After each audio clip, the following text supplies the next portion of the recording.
As you begin your journey to become a solution architect, some concepts may seem challenging at first. Don't worry or get disappointed. Consistent practice is the key to success. I recommend you using a strategic learning schedule to build your understanding and practical skills efficiently. At the initial stage, follow 45-15 minutes rule. Start with a focused 1 hour session. First 45 minutes, focus on learning and understanding concepts through videos. Next 15 minutes, immediately transition to practical application and hands-on practice of what you just learned. After few days, follow the 30-30 minutes rule. As your confidence grows, adjust your focus for a more balanced approach.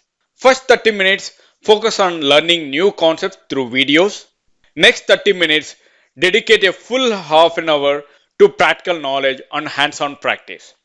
Within a short time, this balanced approach will ensure you have the full knowledge and hands-on experience needed to become an expert and work efficiently with a real-world application.